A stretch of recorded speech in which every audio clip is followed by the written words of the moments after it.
Bonjour à toutes et à tous, aujourd'hui nouvel épisode sur la réincarnation.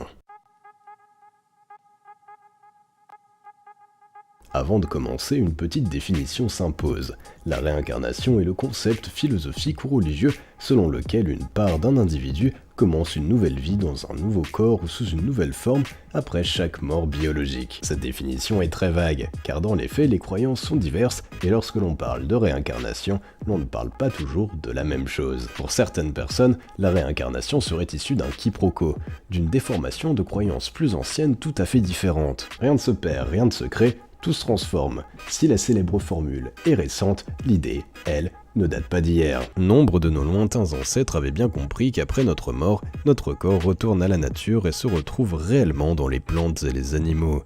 De là auraient émergé les toutes premières idées de réincarnation. A noter qu'il en va de même pour notre personnalité. À notre mort biologique, cette dernière ne disparaît pas vraiment. En effet, elle continue d'exister au travers des gens de notre entourage qu'elle a influencés. Pareillement, les gens dont nous sommes ou avons été proches, toujours en vie ou non, existent au travers de nous par l'empreinte qu'ils ont laissée ou laissent encore sur notre personne. D'un autre côté, en Occident, où la croyance chrétienne en une âme est très présente, la réincarnation évoque la migration d'une âme immuable de corps en corps. Cette définition est par exemple en profond désaccord avec les croyances bouddhiques qui rejettent catégoriquement l'idée d'un soi permanent et donc d'une âme. En sanskrit, on parle d'anatman, de non-soi. Plutôt que d'âme, l'on préfère parler de flux de conscience. L'on compare ce flux à un cours d'eau qui n'est jamais deux fois le même et ne possède pas d'identité intrinsèque. Le bouddhisme tibétain prend si au sérieux le concept de réincarnation qu'il a développé celui de Tulku.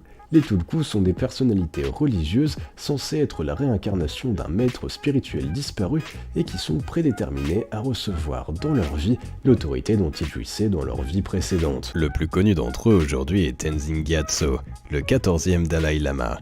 Il est traditionnellement le chef politique du Tibet et celui religieux du bouddhisme tibétain. Étant enfant, il aurait réussi à reconnaître et nommer nombre de ses disciples de son ancienne vie. Il aurait également dit d'un temple qu'il voyait pour la première fois que ses dents se trouvaient à l'intérieur, et le dit temple contenait effectivement le reliquaire des dents du précédent Dalai Lama. Ce genre d'histoires, au Tibet, sont courantes.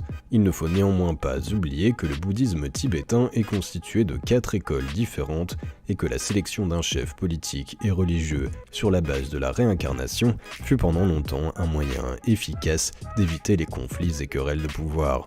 Cette croyance avait donc un côté pratique. Aujourd'hui, le titre de Dalai Lama est en danger.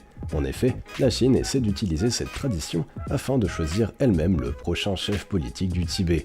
Ainsi, elle a fait passer en 2007 une loi interdisant toute réincarnation non autorisée. C'est pas une blague. Mais les religieux ne sont pas les seuls à prendre au sérieux l'idée de la réincarnation. De nombreux scientifiques se sont eux aussi penchés sur le sujet, et le plus connu d'entre eux est probablement Ian Stevenson, un psychiatre canadien. Ian Stevenson, décédé en 2007, passa sa vie à rechercher et documenter des cas probables de réincarnation. Il s'intéressait surtout aux enfants en bas âge, semblant se souvenir de leur vie précédente et souvent capables de donner des détails sur des lieux, personnes ou événements qu'ils n'avaient pourtant jamais connus. L'un des cas de ce genre les plus connus, et dont vous avez peut-être déjà entendu parler, est celui de James Leininger. Alors qu'il n'est encore âgé que de 2 ans, le petit James fait des cauchemars récurrents au cours desquels il crie des choses du genre « Airplane crash, plane on fire, little man can get out ».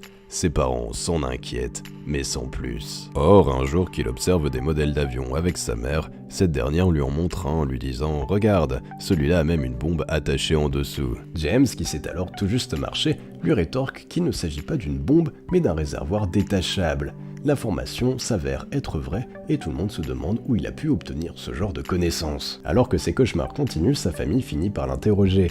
Qui est Little Man ? Il répond qu'il s'agit de lui, que son avion s'est écrasé en flammes. Pourquoi ? Parce qu'il a été touché. Par qui ? Par les Japonais. Saleté déjà plus sa famille le presse de questions et plus l'enfant donne de détails. Son avion était un corsaire qui aurait décollé d'un navire appelé le Natoma. Après quelques recherches, il s'avère que le Natoma B était effectivement un porte-avions américain utilisé lors de la Seconde Guerre mondiale. Plus intriguant encore, lorsqu'un autre jour, James et son père tombent sur une photo de l'île d'Iwo dans un livre de photos, l'enfant s'exclame que c'est là que son avion a été abattu. Le père vérifie aussitôt.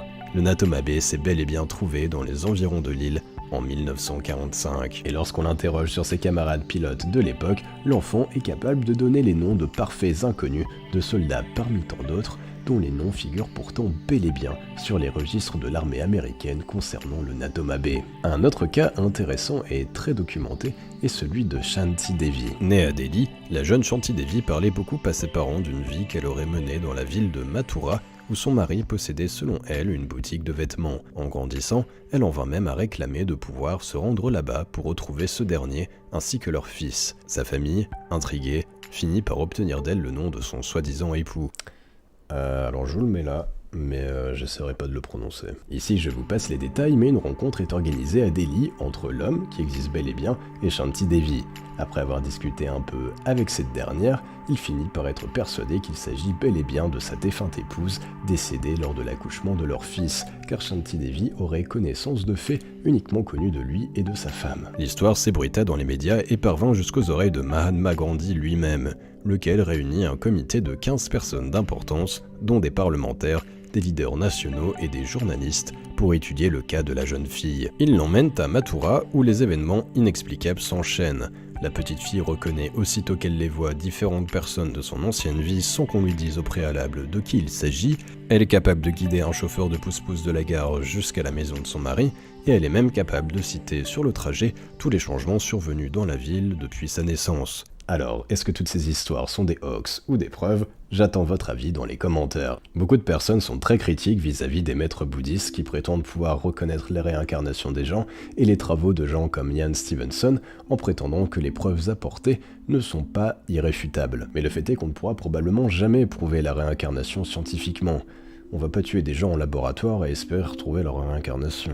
En réalité, la méthode la plus scientifique à ce jour est encore celle des maîtres bouddhistes et de Ian Stevenson qui passent leur vie à faire des observations et à les mettre en commun. Et vous, j'ai envie de savoir, avez-vous déjà fait des expériences qui vous ont laissé penser que vous aviez vécu des vies antérieures? Avez-vous déjà rencontré des personnes pour lesquelles vous avez eu une affection ou une haine instinctive et avez-vous pensé que vous les aviez peut-être déjà rencontrées à une autre époque, dans un autre lieu? J'attends vos réponses et vos avis dans les commentaires. Quant à moi, je m'excuse d'avoir mis autant de temps à sortir cette vidéo, déménagement oblige, et je vous dis à la prochaine.